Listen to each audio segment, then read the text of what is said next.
Sunnah hi'ah ni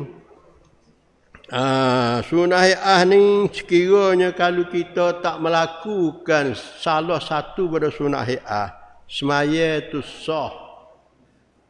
Lepas tu tak ada kudung.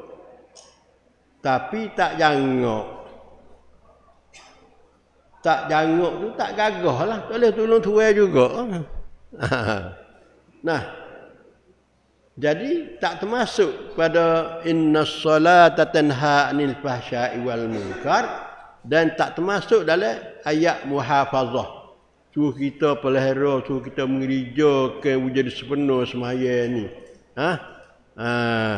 Jadi kalau kita tinggal mana-mana sunnah hi'ah, semaya kita sah tetapi tak sepenuh, tak jangok. Sayangnya sekali, tak boleh ganti dengan sujud sawi. Tak boleh ganti dengan sujud sawi. Sunnah ba'at kita boleh ganti sujud sawi.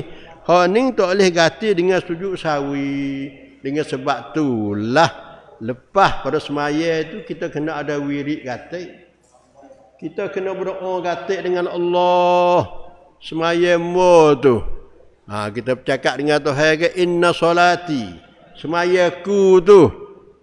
Kurang sikit sebanyak. Mintalah Allah menyempurnakan. Allahumma taqabbal minna solatana tammah.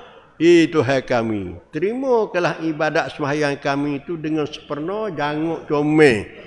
Kalulah ada retak raka sikit sebanyak pun, minta Allah menyempurnakan. Tu dia. Hanilah kalau kita faham di sini, sunnah hi'ah ni tak boleh nak ganti dengan sujud sawi. Tetapi beri peluang pada kita, lepas semaya tu kena pelah, kena doa dengan Tuhan gatik. Jangan akib penggogi selalulah. Ni. Allahu Akbar. Yang pentingnya kita dah hari ni nak bela semaya. Ibadat harian kita hari-hari ni nak jadi sempurna.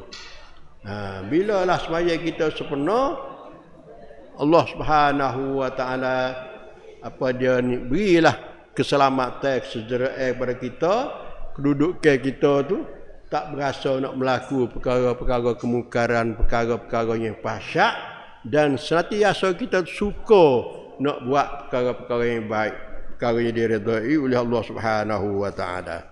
Pas sunnah hi'ah ni banyak, pas tu penting. Dalam kitab silap, dalam kitab Manitul Masalli pun ada sebut. Jadi semaya kita tu tinggi rendah, comel tak comel, duk bergantung di sunnah hi'ah.